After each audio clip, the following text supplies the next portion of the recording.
না হলে আমি সর্বোচ্চ আদালতের শরণাপন্ন হব। 25 সালের সেপ্টেম্বর মাসে ভোলা জেলার যেহেতু এত লোক 20 লক্ষ লোক একটি মেডিকেল কলেজ হাসপাতাল নেই, সেখানে যাতে একটি মেডিকেল কলেজ হাসপাতাল স্থাপন করা হয় সংশ্লিষ্ট স্বাস্থ্য মন্ত্রণালয়, স্বাস্থ্য উপদেষ্টা এবং প্রধান উপদেষ্টা বরাবর আবেদন করেছিল।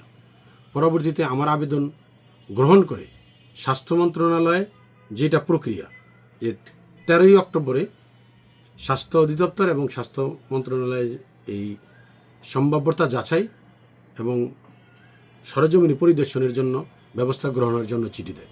আপনারা ইতিমধ্যে দেখেছেন যে বিভিন্ন জাতীয় পত্রিকা এসেছে ভোলা জেলা সহ মোট 60টি জেলায় মেডিকেল কলেজ হাসপাতাল স্থাপন করার কার্যক্রমের জন্য আবেদন করা হয়েছে, যেটার ভিতরে আমার আবেদনটা রয়েছে। এক্ষেত্রে উক্ত নিউজের মাধ্যমে আমি জানতে পেরেছি যে ব্রাহ্মণবাড়িয়া এবং চাঁদপুরে দুটি জেলায় দুটি মেডিকেল কলেজের পরিদর্শন এবং সম্ভাব্যতা যাচাই করে মেডিকেল কলেজের স্থাপনের নীতিগত সিদ্ধান্ত নেওয়া হয়েছে।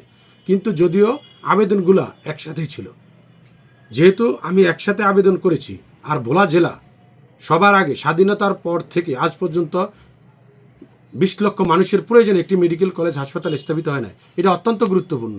এটা আমাদের ভোলা জেলার 20 লক্ষ মানুষের মৌলিক অধিকার থেকে আমি বঞ্চিত হচ্ছি, আমার পূর্বপুরুষরা বঞ্চিত হয়েছে, আমাদের ভবিষ্যৎ জেনারেশনও বঞ্চিত হবে।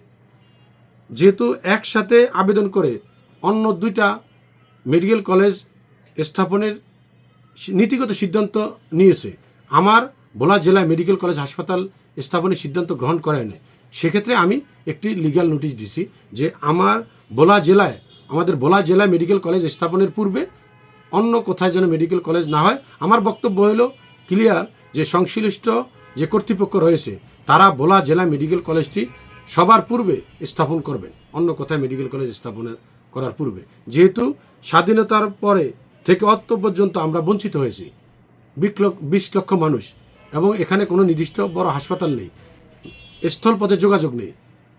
সব দিক বিবেচনা করে ভোলা জেলায় সবার আগে মেডিকেল কলেজটি স্থাপন করবে বলে আমি আশা করি। লিগ্যাল নোটিশ দিয়েছি। এরপরও যদি আপনারা জানেন যে যদি কোনো কিছু মানুষের যে সংবিধানের যে মৌলিক অধিকারগুলো রয়েছে, চিকিৎসা, শিক্ষা, বাসস্থান, এগুলা থেকে যদি বঞ্চিত হয়, মানুষ বৈষম্যের শিকার হয়, তাহলে মানুষ সুপ্রিম কোর্টের আশ্রয় গ্রহণ করতে পারে। আমি সর্বশেষ আবারও সংশ্লিষ্ট কর্তৃপক্ষকে বলবো, ভোলা জেলার 20 লক্ষ মানুষের প্রাণের দাবি, তাদের মৌলিক অধিকার একটি মেডিকেল কলেজ হাসপাতাল স্থাপন করবে, তাদের এই বঞ্চনা থেকে রক্ষা করবে, তারা যে বৈষম্যের শিকার হচ্ছে এটা থেকে রক্ষা করবে। না হলে আমি সর্বোচ্চ আদালতের শরণাপন্ন হব আমাদের এই মৌলিক অধিকার নিশ্চিত করার জন্য।